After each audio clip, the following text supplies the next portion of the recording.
This video brought to you by Patreon supporter Luke Thompson. You can join the Patreon via the link in the description below. Thank you.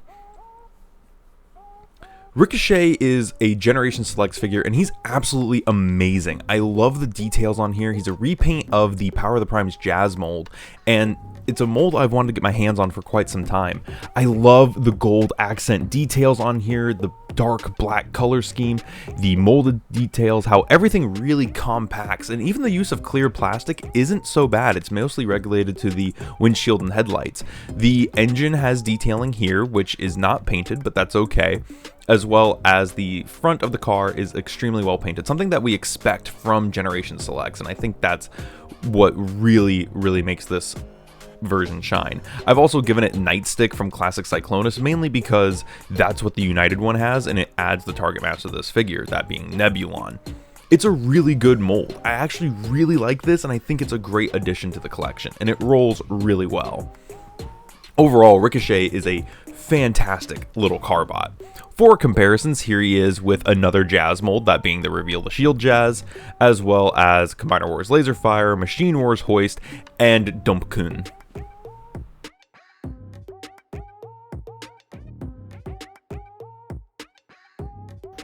Transformation on Generation Selects Ricochet is pretty basic. It is kind of your standard Combiner Wars affair. I'm not going to focus on this because this does not come with the figure. So we can pop these open, bring these back, and then from here you want to split the rear end, extend the top section, and then you got to open the legs kind of weird, so they open from the inside, like this, from the top to the inside.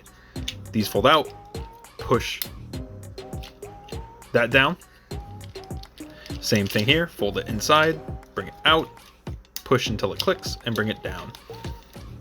And then from here, on this top section, what I like to do is I like to push this up, fold it in, and then roll it down, lift up the head, and then there's these two tabs right here, two slots right there, right above the combiner peg, which it reuses the combiner peg and the shoulders from drag strip, which is pretty cool. And you just want to bring those tabs down, and you want to armature this so that way it kind of forms like a little backpack, and just get those tabbed in, and then everything should click into place, or at least tab into place. It's a little fiddly.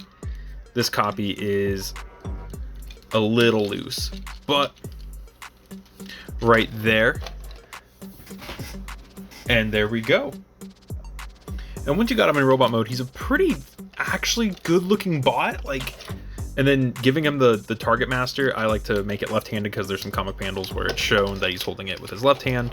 Giving him the target master, it really does complete the look. I think he looks perfect with that.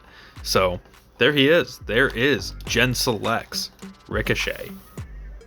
Robot mode on Ricochet is super sleek. The white accents that come out here are absolutely incredible. The head sculpt is a little mushy in the face, so it kind of makes him look like a faceplate and a visor look, which I absolutely love. That's my favorite look for a Transformer.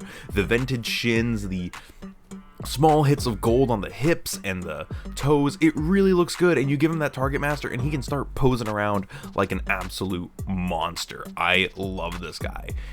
This is really where the mold shines. Like, this is why you get Ricochet or Stepper or whatever, is for the robot mode, and it looks incredible. Like, he has the waist swivel, the backpack can actually get out of the way for the waist swivel, and he can really get into almost any pose. Like, I've been really enjoying these Power of the Primes molds and like Combiner Wars molds. It's kind of insane.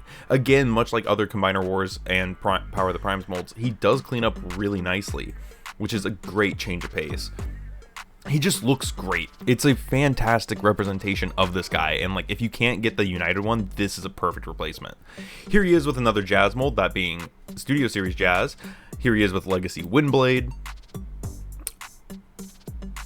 Legacy Toxitron, Legacy Animated Prowl. So you can see he kind of fits in with like everything. Machine Wars Hoist, and of course Laserfire. He really does fit in anyway. Alrighty, articulation on Ricochet. Here he is. So he is a Power of the Primes figure, so he doesn't have the most articulation, and most of his articulation relies on ball joints and hinges. So he does have a ball joint at the head, and it's actually pretty, it's pretty, you know, expressive. That's the word. Shoulders go up and down, but they are like loose. They are just on friction pegs. I have thought about maybe thickening that up just a little bit. They can rotate 180, so his shoulders work really weird because he has this joint in here, and it kind of makes his shoulder look a little weird when you rotate it forward. Then he has ball jointed elbows, and he should have wrist swivels. You can see it right there, but the wrist swivel does not really work. Moving down, he does have a waist swivel, and you can actually move the backpack out of the way to get the waist swivel to work. Just be sure not to pop the top of the chest up. Legs go forward that far, they go back that far, they go out that far, and they do have a thigh swivel. He has a single jointed knee, and he technically has a toe up as well for walking poses. So overall, pretty good articulation for what he was. Like, during the time, this guy actually does have a little bit more articulation than most. I think the big thing he was missing was an ankle tilt, which they probably could have fit in here somewhere, but it is what it is. I actually quite like this. I've never experienced this mold before, and having like, this was the way I wanted to get this one, and honestly I like it quite a lot. All in all, Ricochet is a absolute unit of a figure. He's fantastic, and I really appreciate that one of my Patreon supporters sent this to me.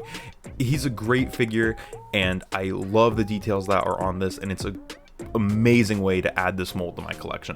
If you're looking for this guy, I know that he's readily available on a few places, that he's not too difficult to find, and he does look great next to the other Jazz molds. He is just a fantastic toy, and it's probably the cheapest way that we're gonna see this guy, because we won't see him again for a while. Hopefully we'll get a Studio Series one, but who knows. Anyways, let me know what you think about this in the comments below, and I'll see you in the next one. This has been Bot's Obsession.